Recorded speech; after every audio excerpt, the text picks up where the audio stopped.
সেই প্রেম করতে চাইছে না যে ভেতর থেকে প্রেম চাইছে।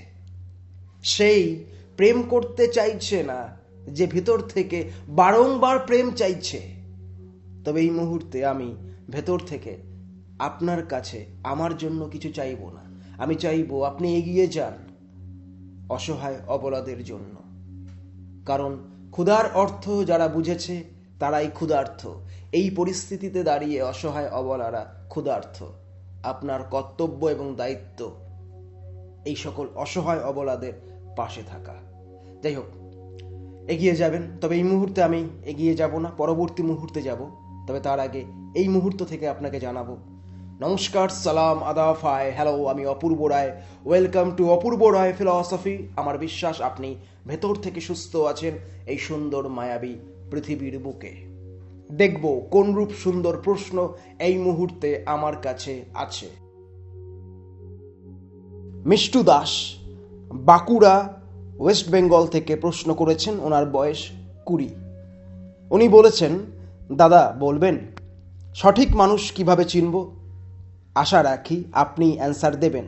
থ্যাংক ইউ মিষ্টু, তুমি প্রশ্ন করেছো বলে। এই প্রশ্নটি অনেকের প্রশ্ন, সঠিক মানুষ চিনব কিভাবে? আর এই প্রশ্নের উত্তর পায় না বলে অনেক মানুষ সঠিক মানুষ নির্বাচন করতে পারে না, বা সঠিক মানুষ নির্বাচন করার সৎসাহস পায় না। প্রথমেই বলি, আমরা বেঠিক মানুষ চিনি কিভাবে? আমরা অসৎ মানুষ চিনি কিভাবে? আমরা ক্ষতিকারক মানুষ বুঝি কিভাবে? আমরা বিষাক্ত মানুষ নির্বাচন করি কিভাবে? আমাদের অতীত অভিজ্ঞতা দিয়ে, আমাদের উপস্থিত বুদ্ধি দিয়ে। কিন্তু সঠিক মানুষ নির্বাচন করতে গিয়ে আমরা আমাদের অতীত অভিজ্ঞতা এবং উপস্থিত বুদ্ধিকে বর্তমান এই সময় ওই মানুষটির উপর প্রয়োগ করতে কেন পারি না? এই কারণেই আমরা দুর্বল থাকি। দুর্বল কেন থাকি? হতে পারে আমাদের ব্রেকআপ হয়েছে, ডিভোর্স হয়েছে, বা আমরা কোনো খারাপ পরিস্থিতির মধ্যে দিয়ে যাচ্ছি, সে কারণে আমরা দুর্বল আছি। আপনি যখনই দুর্বল হবেন, আপনি অতীত অভিজ্ঞতা এবং উপস্থিত বুদ্ধির সাথে কানেক্ট করতে পারবেন না। আপনি দুর্বলতার জন্য ওই মানুষটিকে বিশ্বাস করবেন, আর অতিরিক্ত বিশ্বাসের জন্য ভবিষ্যতে আরও একবার দীর্ঘ নিঃশ্বাস ফেলবেন এবং কোয়েশ্চেন করবেন যে আমি মানুষ চিনতে পারি না। মানুষ চেনার জন্য আপনার কাছে যথেষ্ট সফটওয়্যার রয়েছে, তবে সেই সফটওয়্যারগুলোকে আপনি অ্যাক্টিভ করতে পারছেন না, কারণ আপনার কানেকশন কেটে যাচ্ছে দুর্বলতা এবং অতিরিক্ত বিশ্বাসের জন্য। তাই সঠিক মানুষ চেনার জন্য প্রথম কর্তব্য অতীত অভিজ্ঞতা দিয়ে বিচার করা। আমার দৃঢ় বিশ্বাস আপনার অতীত জীবনে আপনি কোনো না কোনো অমানুষের পাল্লায় পড়েছেন। আমি এটাও জানি যে আমাদের জীবন বদলানোর জন্য মানুষের থেকে অমানুষই বেশি দায়ী। তবে অমানুষের দেওয়া শিক্ষা আমরা ভুলে যাই এই ব্যস্ততার চাপে। যদি সেই শিক্ষাকে এই ভাবনা চিন্তার ফোল্ডারে সেভ করে রাখি এবং ভবিষ্যতে নয় বর্তমানে কোনো মানুষ আমার জীবনে এসছে, সেই শিক্ষা দিয়ে যদি ওই মানুষটিকে স্ক্যান করে নিই, আমরা অতি সহজে বুঝে যাব ওই মানুষটি কতটা সঠিক আর কতটা বেঠিক, কতটা ক্ষতিকারক, কতটা ভালো, কতটা অশুভ আকাঙ্ক্ষী, কতটা শুভ আকাঙ্ক্ষী। কিন্তু আমরা অ্যাপ্লাই করতে পারি না। এবং পরবর্তী স্টেপ হলো যে ওই মানুষটি সঠিক নাকি বেঠিক, ক্ষতিকারক নাকি ভালো, এটা বোঝার জন্য, এটা জানার জন্য মানুষটার সাথে মিশতে হবে, মানুষটাকে টাইম দিতে হবে। আমি যখন কোনো বিষয়কে টাইম দেব না, কোনো বিষয়কে জানার জন্য স্টেপ নেব না, তাহলে আমি জানবো কিভাবে? হ্যাঁ, আমার জীবনে অতীত অভিজ্ঞতা আছে, ওই অভিজ্ঞতা দিয়ে আমি স্ক্যান করতে পারি যে এই মানুষটি ঠিক নয়, এই মানুষটি কোনো স্বার্থ নিয়ে আসছে, এই মানুষটি আমার ক্ষতি চাইছে, এই মানুষটি একতরফা স্বার্থ সন্ধানী, এই মানুষটি আমার ভালো চাইছে না, আমি এটা বুঝতে পারছি। কিন্তু আরও ভালো করে বোঝার জন্য একটু সাহস দেখাতে হবে, ওই মানুষটার সঙ্গে সময় কাটাতে হবে।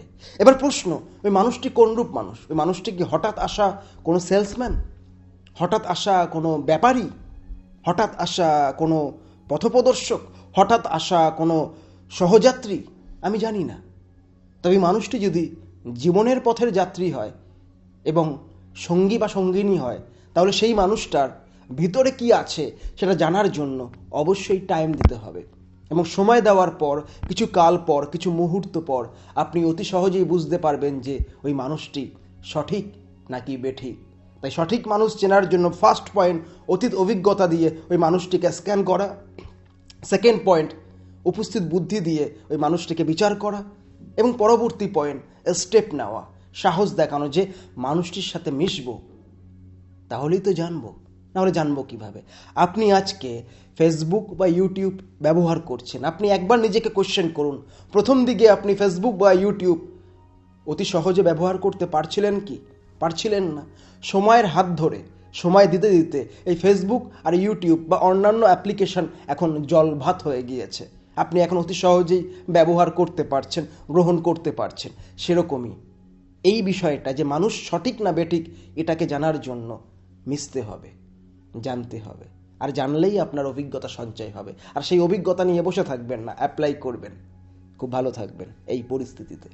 আজকের মতো বিদায় নিচ্ছি। যদি আপনার কোনো প্রশ্ন থাকে আপনি অবশ্যই কমেন্টের মাধ্যমে জানাবেন। খুব ভালো থাকবেন, পজিটিভ থাকবেন, অ্যাক্টিভ থাকবেন, মোটিভেটেড থাকবেন, হ্যাপি থাকবেন ভেতর থেকে। আজকের মতো আসছি, ততক্ষণ পর্যন্ত নিজের ভাবনা চিন্তার খেয়াল রাখবেন। ধন্যবাদ অসহায় অবলাদের সহযোগিতা করার জন্য, ধন্যবাদ অপূর্ব রায় ফিলসফির সঙ্গে থাকার জন্য। নিজের খেয়াল রাখবেন।